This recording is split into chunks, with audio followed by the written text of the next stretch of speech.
많은 분들을 코칭하면서 듣게 되는 공통된 고민이 있습니다. 처음에 의욕을 가지고 콘텐츠를 만들려고 하는데 생각보다 자신이 할 수 있는 말이 적다는 것이었습니다. 그렇다 보니 자신이 상상한 콘텐츠는 풍성한 숲 같은 모습인데 정작 콘텐츠를 만들다 보면 앙상한 나뭇가지밖에 없다는 것이죠. 저도 그런 고충이 있었고 저는 이 문제에 대한 힌트를 양분에서 찾게 되었습니다. 여러분, 한번 정원을 가꾸는 절차에 대해서 같이 한번 생각해 볼까요? 정원을 만들기 위해서는 제일 먼저 씨앗을 선택해서 가든에 심어야 합니다. 그 다음으로는 무엇을 하게 될까요?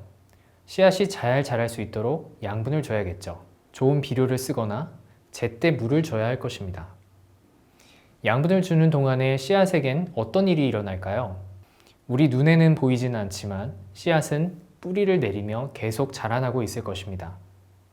네, 오늘 저희가 이야기 나눌 주제는 양분과 관련이 깊습니다. 무분별하게 콘텐츠를 소비했던 습관을 점검해서 관심사를 좁히고 난 뒤에 할 일은 이제 그 씨앗이 잘 자랄 수 있도록 적합한 양분을 찾는 것입니다. 저는 이것을 생산적 소비라고 부릅니다. 콘텐츠 소비 습관을 점검하신 분들은 느끼시겠지만 우리는 정말 많은 콘텐츠를 소비하고 있습니다. 게다가 그보다 중요한 사실이 하나 있습니다. 눈길이 닿는 대로 그야말로 의식의 흐름에 따라서 소비를 합니다. 생산적 소비는 이 지점에서 출발합니다. 그저 이끌리는 대로 소비를 하는 것이 아닌 내 씨앗을 키우는 데 도움이 될 만한 것들 위주로 소비를 시작하는 것입니다. 어차피 앞으로도 쭉 소비를 할 것이라면 이왕이면 내 씨앗과 연관이 깊은 것을 중심으로 소비 패턴을 바꿔보는 것이죠. 내가 만들려는 콘텐츠와 밀접한 콘텐츠를 소비하자는 것입니다. 그게 좋은 양분이 되어줍니다. 조금만 더 구체적으로 말씀드려 보겠습니다. 생산적 소비를 더 잘할 수 있는 방법엔 무엇이 있을까요?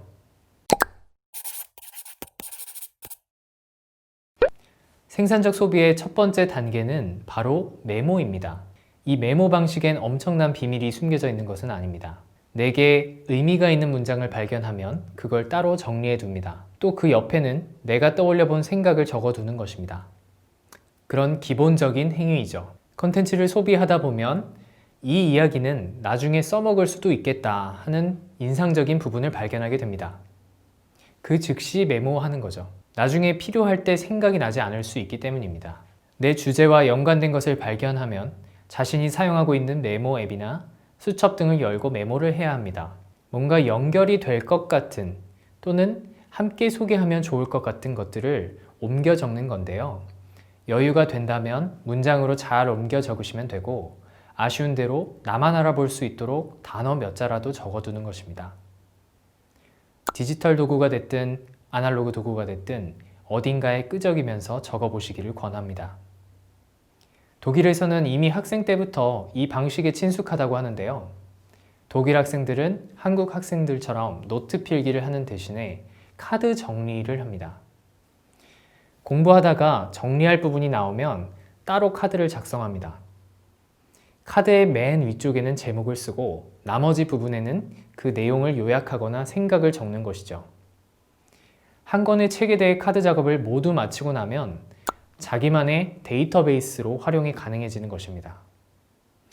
메모한다는 것은 어쩌면 친숙한 조언이라고 느끼실 수 있겠습니다. 그런데 제가 컨텐츠를 만들어 오면서 느끼는 것은 이 메모 습관이 정말 중요한 이유가 따로 있다는 것입니다. 이 메모 과정을 통해 눈에 보이지 않는 포착하는 능력이 눈에 띄게 좋아지기 때문입니다. 이전에는 해본 적이 없는 좋은 생각이 내 머릿속에서도 나올 수 있고 컨텐츠를 풍성하게 해줄 아이디어를 발견할 수도 있습니다.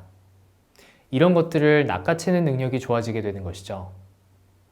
그러다 보면 우리에게 좋은 아이디어가 없어서 컨텐츠가 없는 것이 아니라 그것이 자꾸 스쳐가서 컨텐츠를 만드는 게 더디다는 것을 아실 수 있을 것입니다. 그렇게 딱 들어맞는 사례를 어떻게 쉽게 발견할 수 있을지 의구심이 드실 수도 있겠습니다. 사실 이는 이미 심리학에서 많이 활용되는 연구 결과로 증명된 사실입니다. 한번 이렇게 예를 들어보겠습니다. 저희가 어느 날 마음에 드는 신발 하나를 구매하고 그거를 신고 외출합니다. 그러면은 유독 그날따라 같은 신발을 신는 사람을 발견하는 경험을 하신 적이 있을 텐데요. 심리학에서는 이를 가리켜 컬러베스 효과라고 하는데 특정한 렌즈를 낀 것처럼 세상을 바라보는 것을 의미하죠. 한마디로 내 머릿속에 계속 염두에 두고 있는 것을 중심으로 세상을 바라보면 그것과 관계된 것이 눈에 잘 들어온다는 것입니다. 여러분만의 컨텐츠를 만들 때 이러한 관찰력과 안목이 적재적소에 필요한 거리들을 발견하게 해줄 것입니다. 이제 내게 필요한 컨텐츠를 발견하는 안목이 좋아지게 되는 게 어떤 의미인지 와닿으시나요?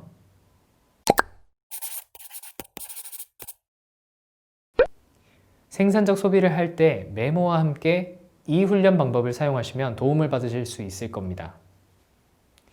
바로 어떤 컨텐츠를 소비하기 전에 머릿속으로 내용을 미리 구상해 보는 것입니다. 먼저 평소에 관심 있는 컨텐츠로 향해 보세요. 한번 책을 예로 들어보겠습니다. 먼저 저희는 책의 표지를 살펴봅니다. 아직 책을 펴지는 말고 제목과 책 소개 정도만 살펴보세요. 그리고서 이건 어떤 내용이 들어있을 것 같은데, 내지는 이런 책은 아마도 이런 사람이 썼을 것 같은데 라고 짐작을 해보고 시뮬레이션을 한번 해보는 것이죠. 아마 관심도 없는 주제에 대해서 이렇게 한다고 하면 일처럼 느껴질 것이지만 우리 삶과 커리어와 관심사와 맞닿아 있는 책을 바라볼 때는 우리는 이렇게 여러 질문을 던져볼 수 있습니다. 서점에 나가서도 끌리는 제목이 있으면 이 책이 내게 이런 기대감을 채워줄 것 같은데 하면서 가볍게 펼쳐보시잖아요. 이렇게 일종의 퀴즈처럼 대강 이런 내용이 아닐까라면서 펼치면 좋은 점이 하나 있습니다. 그 컨텐츠를 만든 사람이 어떤 식으로 컨텐츠를 구성해 나갔는지가 그때부터 조금 선명히 보입니다. 그때부터 나도 실제로 따라해 볼 수 있는 것들이 눈에 잘 들어오게 됩니다. 주위에 보면 마치 지식을 쇼핑하듯이 책을 읽는 분들이 계십니다. 이게 꼭 나쁜 거라고 할 수는 없겠죠. 책 읽기의 여러 방식 중에 하나일 뿐이죠. 그렇지만 내 컨텐츠를 만들려고 하면 의식적으로 이렇게 노력하는 것이 좋습니다. 메모를 하면서 컨텐츠를 소비하는 것, 그리고 컨텐츠를 소비할 때 미리 내용을 짐작해서 소비하는 것. 이 두 가지가 생산적 소비를 위한 주요한 훈련법이라는 이야기를 말씀드렸습니다.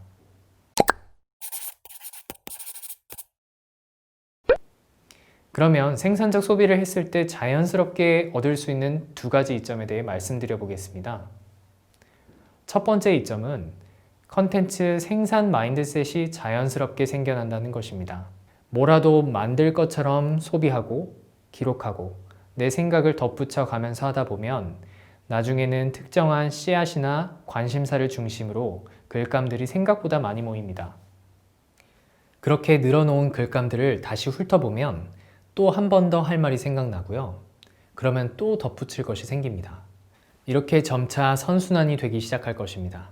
이렇게 되면 누군가 옆에서 도와주지 않더라도 자신이 이 재료들을 바탕으로 뭔가 만들 수 있다는 생각을 스스로 하게 됩니다. 저는 마인드셋이라는 게 자기 착시 혹은 주문 외우기 같은 건 아니라고 생각합니다. 나는 꼭 만들고 말겠어 라는 게 아니라는 거죠. 그저 올바른 방향으로 양분을 쌓기 시작하면 누구라도 자연스럽게 이 재료들을 가지고 뭐라도 할 수 있겠다 하는 순간을 맞이하게 되는 것이죠. 자연스럽게 스스로를 생산자로 바라보게 되는 것입니다. 냉장고에 식재료가 잘 정리되어 있기만 하다면 언제든 요리를 해서 한 끼 식사를 만들 수 있을 거라는 생각이 드는 것처럼요. 생산적 소비를 했을 때 두 번째 이점은 우리의 생산 능력이 몰라보게 좋아진다는 점입니다. 제가 얼마 전 10만 명의 구독자가 있는 유튜브 채널에서 인터뷰를 한 적이 있는데요. 그분이 10만 명까지 갈 수 있던 계기를 설명해 주시더라고요.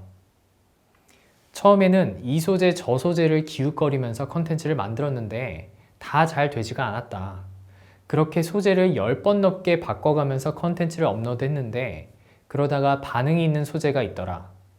그 소재를 내 유튜브 채널의 중심 소재로 삼았더니 채널이 크더라 라고 말이죠. 여러분, 이 이야기가 어떻게 들리시나요? 제가 봤을 때는 이런저런 소재로 컨텐츠를 만들어 보면서 그 기간 동안 생산 능력이 좋아져 있었기 때문에 나중에 자신에게 잘 맞는 소재를 만났을 때 문제없이 그 소재로 콘텐츠를 만들 수 있었다고 들립니다.